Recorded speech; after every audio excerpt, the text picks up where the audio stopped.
ഇന്ന് നമ്മൾ കുറച്ച് സപ്പോർട്ട് തന്നെയാണ് കേട്ടോ പറിക്കുന്നത്. ഈ സപ്പോർട്ടിൽ നിന്ന് കാ പറിക്കുന്നതിൻ്റെ വീഡിയോ നമ്മൾ മുമ്പും ചെയ്തിട്ടുണ്ട്. ഇത് ഒരു 8-9 വർഷം ആയതാണ്. മുമ്പ് ഇവിടെ അല്ലായിരുന്നു നിന്നിരുന്നത്. ഒരു 8 വർഷം മുമ്പ് വീട് പണിയുടെ സമയത്ത് JCB ഉപയോഗിച്ച് പറിച്ചിങ്ങ് മാറ്റി നട്ടതാണ്. ഇതിങ്ങനെ സീസണൊന്നുമില്ല, എപ്പോഴും ഇങ്ങനെ നിറയെ കായ ഉണ്ടായിക്കൊണ്ടേ ഇരിക്കാറുണ്ട്. ഇപ്പോൾ ഒരു 1-2 മഴയൊക്കെ കിട്ടിക്കഴിഞ്ഞപ്പോൾ നിറയെ പൂവും കായും ഒക്കെ ആയിട്ട് വരുന്നുണ്ട്. പിന്നെ ചെറിയ കായും പഴുക്കാനായതൊക്കെ ഉണ്ട്. പിന്നെ മെയിനായിട്ട് പ്രശ്നം വാവൽ വന്ന് തിന്നുന്നു എന്നുള്ളതാണ്. അതുകൊണ്ട് നമ്മൾ കവറിൽ കുറേ ഇട്ടിട്ടുണ്ട്, പിന്നെ വല ഇട്ടിട്ടുണ്ടായിരുന്നു, പിന്നെ കുറച്ചൊക്കെ സീഡിങ് കെട്ടിയിട്ടുണ്ട്. ഈ വർഷം കുറച്ച് വാവൽ കുറവായിരുന്നു, എന്നാലും ഉണ്ട്.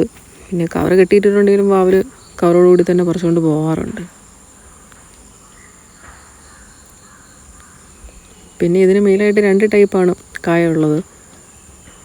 ഒന്ന് ഇതുപോലെ കുറച്ചൊരു നീണ്ട ടൈപ്പാണ്, പിന്നെ സാധാരണ ഉരുണ്ടതും. നീണ്ടതിനാണ് കുറച്ചുകൂടി ഒരു മധുരമുള്ളത്. പിന്നെ പഴുത്തമെന്നറിയാൻ ഇതുപോലെ ജസ്റ്റ് ഒന്ന് സ്കിൻ മാറ്റി കഴിഞ്ഞിട്ടുണ്ടെങ്കിൽ പച്ച കളറുള്ളത് ശരിക്കും ആവാത്തതും ലൈറ്റ് ഒരു വൈറ്റിലേക്ക് വന്നു കഴിഞ്ഞിട്ടുണ്ടെങ്കിൽ പഴുത്തു എന്ന് നമുക്കറിയാൻ പറ്റും. നമ്മൾ പ്രത്യേകിച്ച് അങ്ങനെ വളമൊന്നും ചെയ്യാറില്ല, എപ്പോഴും ഇങ്ങനെ കായ ഉണ്ടായിക്കൊണ്ടേ ഇരിക്കാറുണ്ട്. പിന്നെ വേനൽക്കാലത്തെല്ലാം നനയ്ക്കുന്ന കൂട്ടത്തിൽ ഇതും നനച്ചു കൊടുക്കാറുണ്ട്, അത്രയേ ഉള്ളൂ. അല്ലാതെ നമ്മൾ പ്രത്യേകിച്ചൊന്നും ഇതിനു വേണ്ടി മാത്രമായിട്ട് അങ്ങനെ ചെയ്യാറില്ല.